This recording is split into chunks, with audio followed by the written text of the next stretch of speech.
Hello, my country was the Bahamas. So here I have a picture of the Bahamian flag. So as you can see, there are three colorful stripes and then a black triangle facing inward.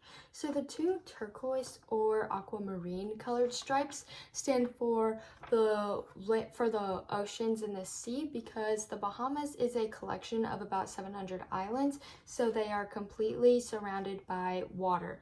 And it also stands for the water-based natural resources in the Bahamas, such as fish, and they also gather salt and minerals from the ocean. The gold or yellow stripe in the middle stands for the sun and the land-based natural resources, because the Bahamas grows a lot of their food.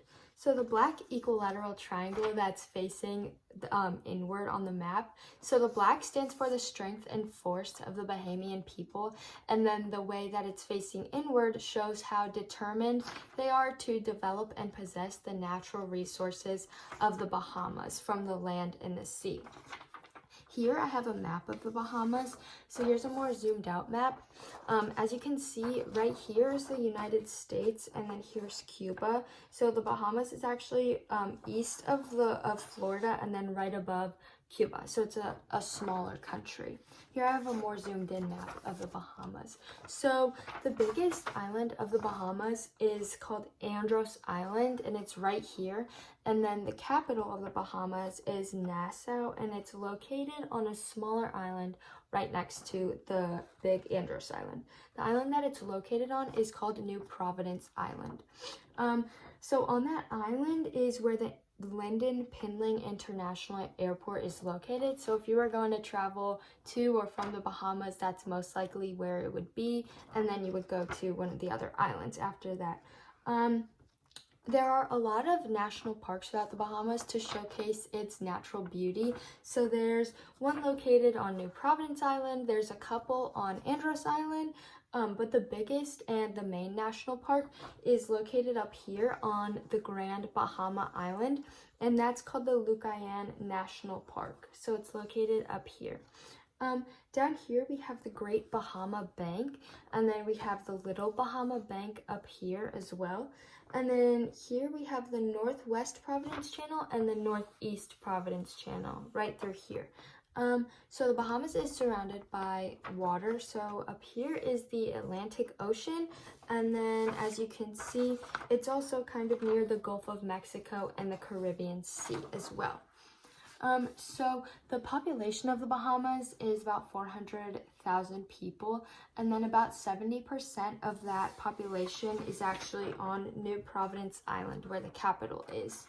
The main ethnic group of the Bahamas is 91% Black, so a lot of the Bahamian culture stems from the Black culture, but some of it also stems from Great Britain and their culture, because they used to be owned by Great Britain. The main religion group of the Bahamas is Christianity. The average income of a Bahamian household is $107,226 per year, and the average lifespan in the Bahamas is 73.5 years, and then the average lifespan here in the US is 78.5 years, so there's about a 5-year difference there, which I think is interesting. The government of the Bahamas, so they have a queen, and the queen is Queen Elizabeth II, which is the Queen of England.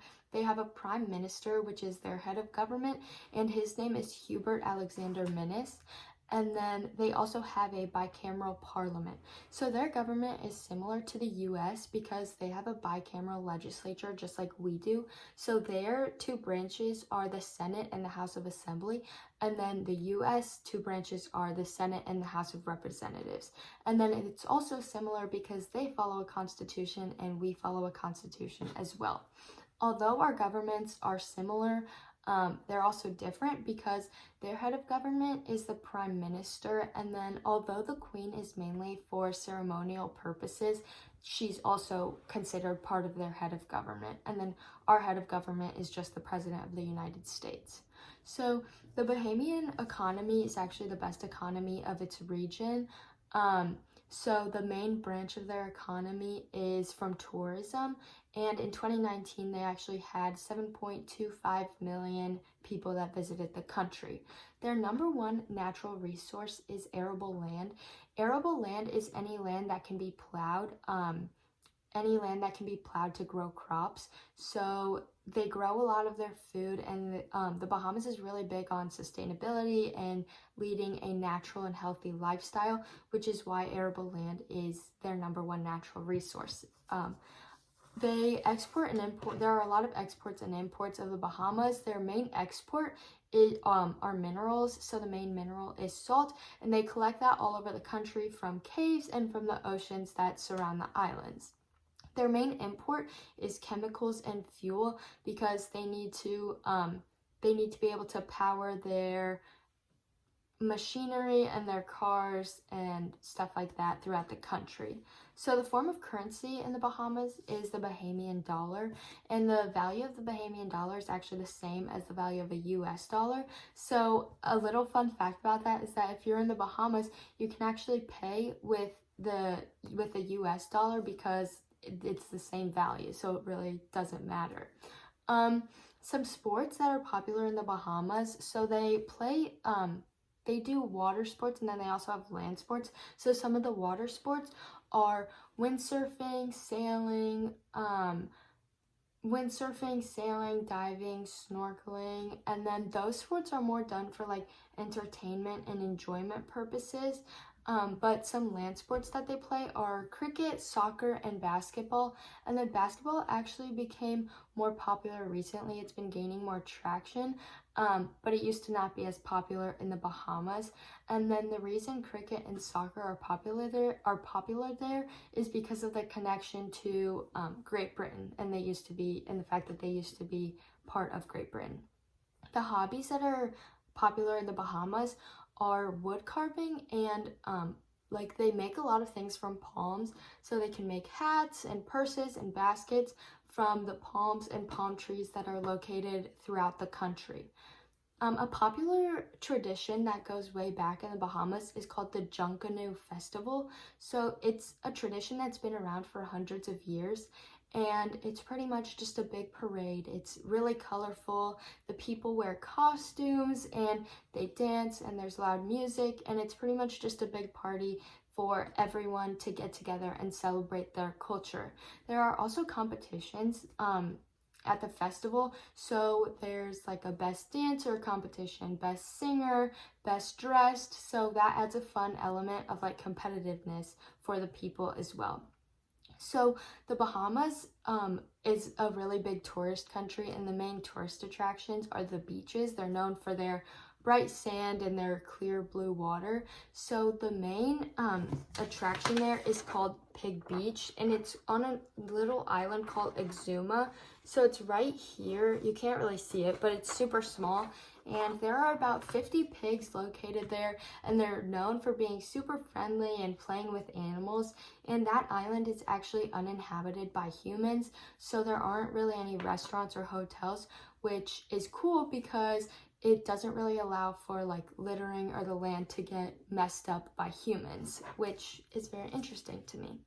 The average school day of a student in the Bahamas, so this is the schedule of a student at like a private semester school. So they would wake up at about 6:15, and then they'd exercise and do chores, and they'd clean their room and then get ready, and they'd do all of that until about 8:15.